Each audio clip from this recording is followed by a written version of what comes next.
then yeah, I'm much comfortable with the Multistrada now. So this is one another reason which is bolstering the fact that the Multi is becoming a more beginner friendly motorcycle in the motorcycle spectrum. I'm not saying that you can actually upgrade from a 150cc motorcycle to this, but yeah, it is going to a softer side, a more comfortable side, and definitely they were sharp and agile machines, but you know. What's up YouTube? Today we have a very interesting motorcycle, the Ducati Multistrada V2S, and today I got a very nice place to start my review with, so I thought why not I stop here and talk about this motorcycle. So this one is the latest variant, the V2, 930cc, quite friendly bike, and it looks aggressive. Actually, honestly, I'm in love with the looks of the motorcycle. In other words, you look at that, it's a very slim bike.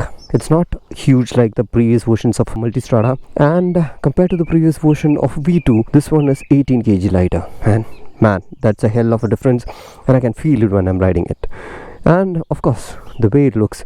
Now from here, this looks like a part Panigale, and from there it's the Ducati. So the eyes have been focused and eyes have been now cut to look like Panigale series, and very minimal bodywork, the plastic bodyworks. If you see, this is a single piece of plastic, and there is a nice piece of plastic over here which has the writing Multistrada V2S, and looks so good, man. And we have the indicator on the side, and we have air intakes there, and the road based tires actually. So we have an 19 and 18 inch setup, and we have the very famous V2. So now Ducati is bringing all the 2 cylinders to V2 series. They are actually moving away from the L series, the L twins. Personally, I own the Ducati Desert Sled, and it's a massive thing to ride, but you know, it has its own pros and cons, so that's a whole other different topic. So the Multistrada actually puts out to be a very good road touring machine, and we have a very good seat here. So it's a very roomy seat, and the good part is it's not a tall bike at all. For my height, I can feel that it's not at all a tall bike. And yeah, of course, a Multistrada is a Multistrada, because you know, there are people who actually wanted to upgrade from a 400cc or even a 600cc and get into a Multistrada. They generally say that I want to buy a Multistrada, and you know, this is such a beautiful motorcycle to dream on. And then inline force, that's also good. Okay, we diverted from the topic. Yeah, I was talking about the Multistrada. So this is kind of a sweet deal for a touring guy. So if you are upgrading from those kind of 400cc 600cc, you have a very comfortable, very fast riding machine. So I'm not trying to break all the things up front here. Let's go out for the ride and we'll talk about the thing. Before that, let me just hop on. Oh man, nice looking tail light. So this is what I told, it's not a heavy bike, it's not a tall bike. Multi is becoming civilized day by day, that's the right word. You know, there are a lot of switches over here. I'll walk you through the most important one. So this is obviously the joystick and all those things, if you have to walk through all these things. So if I turn it on, it's a small display. It's not a too big display compared to the other one we see with a bigger Ducatis or the BMWs. And here we have the cruise control switch and the mode switch. So we have 4 riding modes: sport, enduro, and wet and touring. So personally, I like the sport more. Indicator on, caution lamp, and here we have the heated grip switch, that's all, and typical turning switch, and we have a DR. So I'll just turn this motorcycle on. This is the thing, it's a little hard to get a neutral on this one.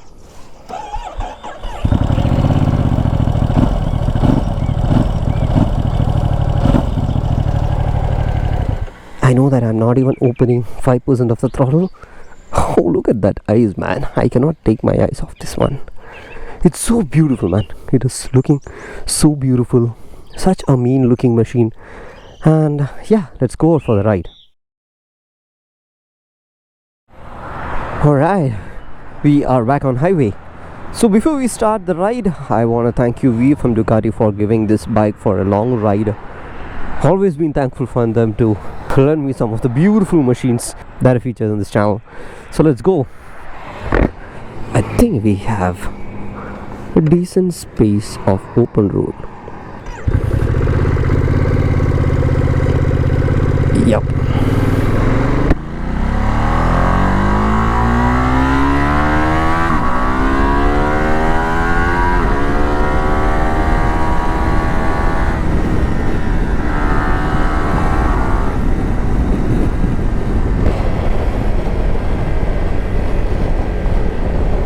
That's actually quite refreshing. So Ducati is finally moving out from the L twins and getting onto the V twins. So there are good news and bad news based on that, because this is much more stable, much more easy to maintain, longer and reliable. You don't have to really go for the Desmo service that often with these engines. By the way, you don't have to always worry about the Desmo service when it comes to the Ducati ownership, because even I own the Ducati Desert Sled, and I take my bike once in 25,000 kilometers for the Desmo service. So basically they change all the parts and gives you a brand new bike, in the sense from an engine point of view, not aesthetically. So let's come back to this bike. So this one, the engine feels like more responsive in the mid-rep range, and it takes you till up to that 10,000 RPM as you've seen. So the bottom end torque, unlike the previous versions of Multistrada, this one doesn't jump out of the hand.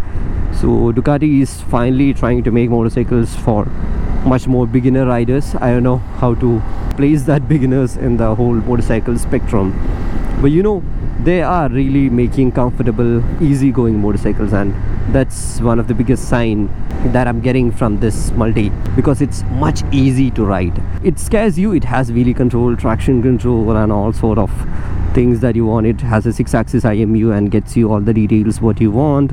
You know, with all these protection as well, I was not so much confident in pulling a full throttle on the older 1260 Enduro. You know, those were the machines where it just pulls you crazily, that if you don't cling onto the handlebar, it'll just throw you off the rider's seat. So this one is not like that. I mean, a lot of things have changed on Ducati, but the response is so good. So by the way, this comes with 4 riding modes. We have the wet mode for the rain, and we have an enduro mode. But let me tell you, this is not an off-road going motorcycle. Enduro is like, if you are hitting the gravel for some time and you want to pass it, you can do that. But it's not a proper enduro bike, you know. And you have the touring mode and the sport mode. So according to me, I say that when you are on highways like this, you can use the touring mode much comfortably, because you know, otherwise the throttle feels a little laggy. Because this is what I want from Ducati, you know, responsive throttle, man. This we get only in the sport mode. So the touring mode has a little bit of lag, which is actually meddling up with my sensors. So I didn't honestly like the touring mode on this one, except the fact that if there is no one else there on the highway, then I might be using it. But if this is the case, then I have to shift this motorcycle down to the 3rd or the 4th gear at times. So that is the thing with the 2 cylinders. It's unlike the 4-cylinder, where you can even come to the 40s in the 6th gear. This one you have to shift down and then bring it up, pump it up, and then get to a comfortable speed. And you can really ride this motorcycle in 160 or 170 if you want, and it can cross 200 without any effort. And I'm not sure about the top speed of the motorcycle, but still it does 200 pretty easily and pretty decently. And the one thing which amazed me in riding this motorcycle is obviously the way how it goes. You know, I have planted food, and I'm not so much afraid to take this motorcycle into a gravel. If I have to push this bike from a empty parking lot where I don't have anyone to help me out, then yeah, I'm much comfortable with the Multistrada now. So this is one another reason which is bolstering the fact that the Multi is becoming a more beginner friendly motorcycle in the motorcycle spectrum. I'm not saying that you can actually upgrade from a 150cc motorcycle to this, but yeah, it is going to a softer side, a more comfortable side. And definitely they were sharp and agile machines, but you know, the weight change compared to the previous one, this has lost 18 kgs, and the wet weight of the bike is 202 kg, which is amazing. The power to weight ratio is amazing. Even though the power numbers are so great, the power to weight ratio makes this motorcycle like a truly dream machine. The brakes are like super sharp. I like it. The only thing is that the brake has been kept. The feel and feedback is there at the farthest end. So someone who has not so long fingers, finding it a little difficult to brake it, because my fingers are not reaching. And also I feel that my reach of this thumb towards all the switches is also less. I don't know why, but I was very much comfortable doing that on other bikes, but this one I feel so. And the clutch wheel is also comparatively lighter, but you know, the clutch is also till there on the top. So but with the bi-directional quick shifter, you don't have to really use the clutch. The thing is, if you are in the lower revs, the quick shifter doesn't work so good, but if you are in the higher revs, don't worry about that. It works like a magic. And a lot of electronics. You have wheelie control, dynamic traction control, ABS with 6-axis IMU input, so you are actually covered with all sort of things on the bike. By the way, the one thing which I like about the windscreen is that this has 2 settings, so this is itself is enough for me to ride it through this highway. But if I put it like this, I feel like a little suffocated. You can feel that there's absolutely no wind coming to the camera, right? You might be hearing no sound. But the flip side is since I'm talking inside the helmet, my helmet visor is getting fogged, just because that I'm completely taken off from that wind blast. And you imagine you ride like this in 160 or 170 speed, you have absolute peace. You're like you're your own, just completely have a fun on the bike. You see, the wind visor actually makes a lot of difference when it comes to highway touring. And coming on to the ownership, this motorcycle has 2 variants, as I said, the V2 and the V2S. So this one is the V2S, which has the semi-active adjustable suspension, which is good because you put it onto the dining mode and you get it instantly. You don't have to really take off your toolbox to do anything. And this is the fastest way. The electronic suspension is the best and the fastest way that you can adjust your suspension. But right now also we don't have that much of freedom to play with the suspension with adjustability, but still for a road going user this thing is way far than what you need. Oh man, we have an open road.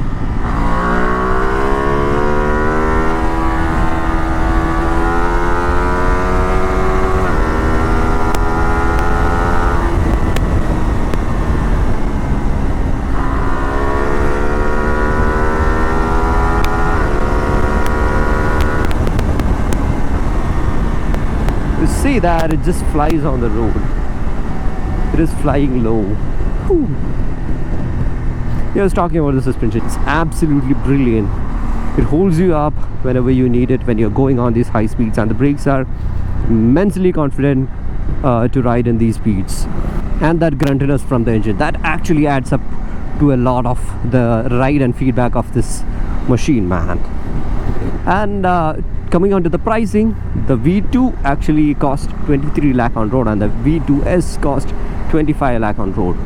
All these motorcycle prices have gone high after that tax change. Like, I don't know whom to blame for, but it is a little depressing that all the motorcycles have gone costly after that tax update. And the fact is that yes, this still holds up a really good value when it comes to that, because you get a very premium motorcycle. The all other motorcycle that you see in this segment, in this price range or the practicality range, is the first one will be the Triumph 900 GT. And I'll say that this bike is any day lighter and easier and more aggressive bike to use. The Triumph is good, equipment is good, but otherwise you get a beautiful, engaging, much faster, aggressive bike choosing the Multi. And then we have the KTM Adventure 890. That's a part touring bike and a part off-road bike. So if you have dreams of going proper off-road and touring, then yeah, obviously the 890 is a good choice. That's a no-brainer thing. And we have the BMW F900 GS. So the F900 GS actually sits a little more close to the off-roading spectrum of adventure motorcycle. And then okay, we have again and again open roads.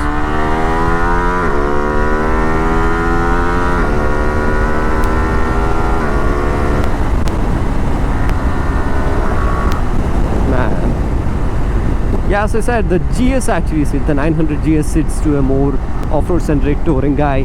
So I'll say that this one actually balances everything out, except the fact that this is not coming with a triple or an inline 4. But the fun is real on this.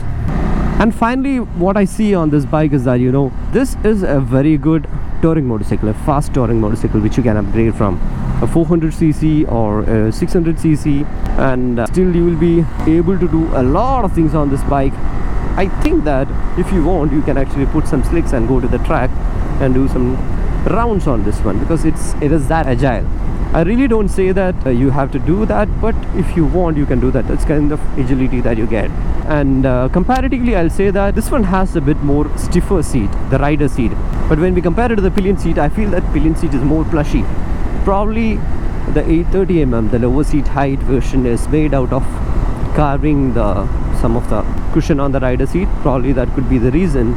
But you know, it feels a little stiffer on the bum when it comes to the rider seat, but rear seat is much comfortable. And I'll say that the quick shifter working is also a bit confusing, or it takes a little bit of lag or that kind of a jerk in the lower RPMs, but otherwise on the higher revs it does the job perfect. So altogether I'll say that great motorcycle for touring if you are someone who is looking to upgrade from 400 to 600, and definitely not a great upgrade from a 150cc to 200cc, because you know things picks up really fast on this one, because you can see that the speed I'm maintaining is 140, and with this wind visor I'm pretty much comfortable to do that all day long. And with a 19-liter tank, you have an amazing bike for your touring. So that's my review on the Multistrada V2S. Quite promising motorcycle for a touring guy like me. It's a small guy sitting in the back of the car. He's looking at me.